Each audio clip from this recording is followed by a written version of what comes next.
am convinced that there's no personal challenge that a resilient spirit, prayer, and a well-constructed plan cannot overcome. If your heart has been broken, use the broken pieces to create art that yourself and others absolutely adore. And if you find yourself at rock bottom, use that as the foundation to rebuild an amazing life.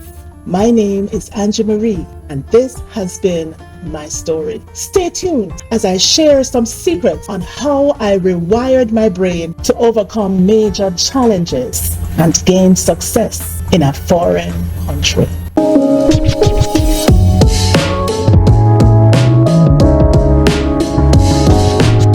Welcome to my YouTube channel. My name is Angie Marie, and it's no mistake that you chose to click on this video. If you're looking for answers on how to address major challenges in your life and find peace, joy, contentment, and love, then you are at the correct address. If this is your first time visiting my channel and you have not yet subscribed, please go ahead and hit that subscribe button and the notification bell so that you can be alerted each time I share new content. And if you are a return subscriber, I really appreciate you. You help to keep this channel going. I'm so grateful to you. I ask you to go ahead and like this video and also to share your comments on anything you feel throughout the video. Also, watch you to the end and check out my other videos. I'm an immigrant. I relocated from the Caribbean, from Jamaica to the United States, and after doing so, I encountered some serious challenges, some culture shock. I did not expect what happened to have happened to me. But at the end of the day, my story is positive, and I'm able to help other people because I realize that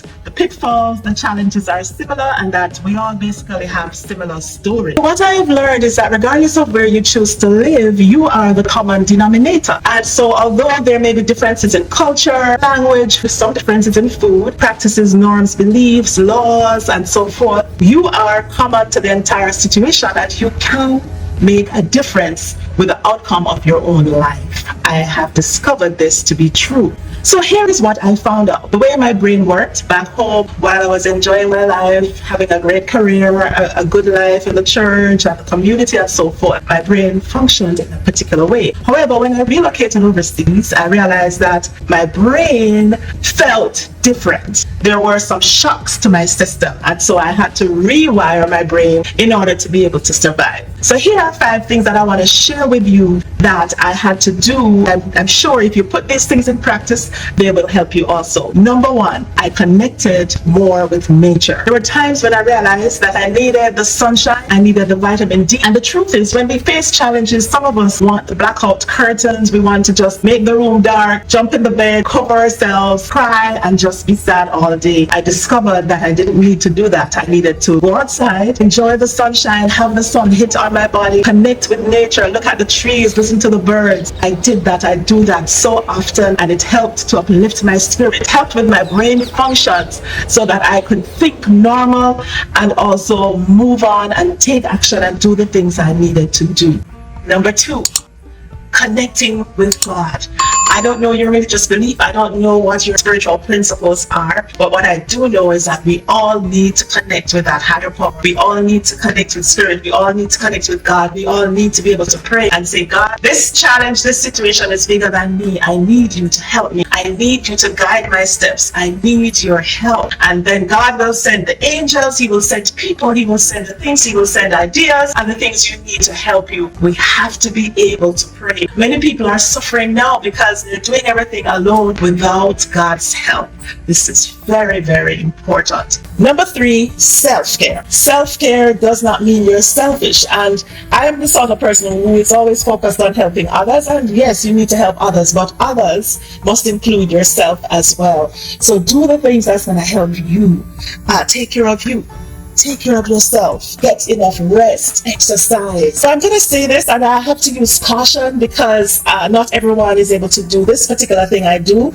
I love candies. For me, sour candies, Sour Patch Kids, and so forth from time to time, I need to have it. What I've realized is that what we need is moderation. Sometimes I need my chocolates, and If you have a health condition and you're not supposed to, or you cannot have these things, I'm not telling you to do it. You need to listen to your doctor. I indulge in with my candies if that is what is going to help my brain to flow, my brain to function. Occasionally, I function better, and that's how I see it. Exercise. There's a period now where I'm not able to go to the gym as much as I want, but I do my exercise at home, even if it means doing some jumping jacks and working out those muscles. Take care of yourself. Occasionally, you need to treat yourself to something that you like, something that you love, because you, as I said, you are the common denominator, and if you don't take care of you, you cannot take care of anyone else. So take care of yourself, but avoid excesses. Avoid excess. Do what you do in moderation.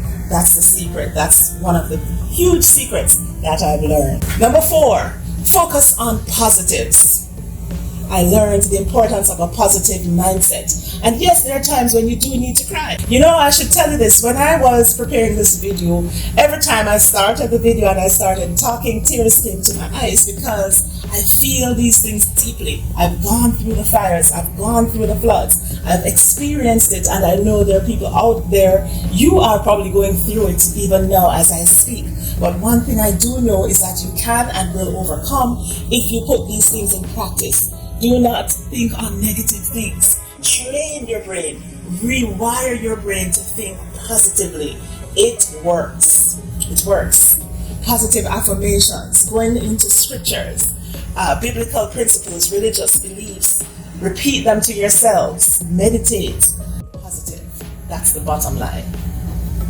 And number 5, what's very important are your networks, people you associate with. To this day, I'm so grateful for my sisters, my family. You, many of you, my friends, the support. My senior sister who I can call on when I'm in distress. So many times I needed to talk, I needed some help with something, and she's always there to give me a hand to help me out. So grateful. My mom passed a few years ago, and that's been painful for me to deal with. But as the days go by, I try to overcome and to deal with it. Or networks. We have to be very careful too about the networks. The people that we allow in our inner circle. Be careful. Be willing to allow yourself to love. For me, I went through a phase where after divorce and failed relationships, I kept running away from men. When a guy would get too close and I saw certain things that I considered to be red flags, I started running. I mean, I was a runner when I was much younger, a sprint runner, so it felt like I was getting on my marks, getting set, and then boom, I would go when I run when I felt like, no, this is too much.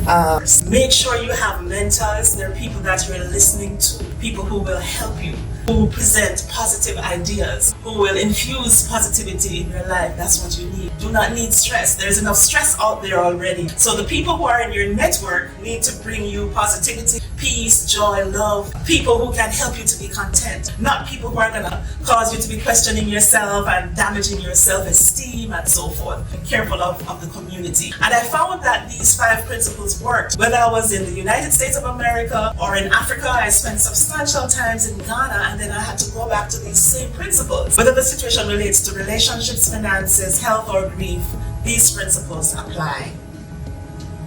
I'd like to close out this video by sharing a thought with you. I watched the movie Woman King when it was released. There's something that stood out to me in the movie. On more than one occasions, someone was telling their teammate to get up, because it's a story about war, and of course when you're going through war, there are going to be injuries, people are going to get hurt. The person who got hurt and was on the ground, and her teammate said, get up, get up, get up.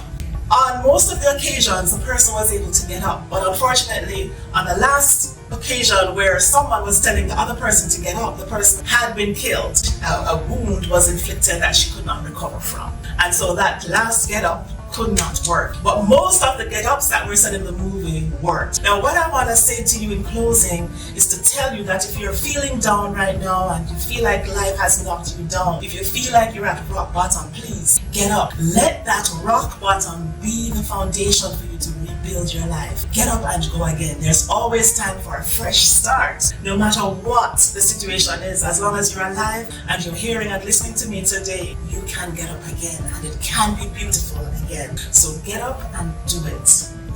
Listen, I want to thank you so much for spending this time with me, and I'm hoping that life turns around for you if it has not been so recently, or if you have had that experience. I'd like you to put in the comments your thoughts on what I've shared with you today, and I wish you all the best. Thank you so much for spending this time with me. Please go out and check out my other videos. This is Angie Marie, and I'll see you soon in the next video.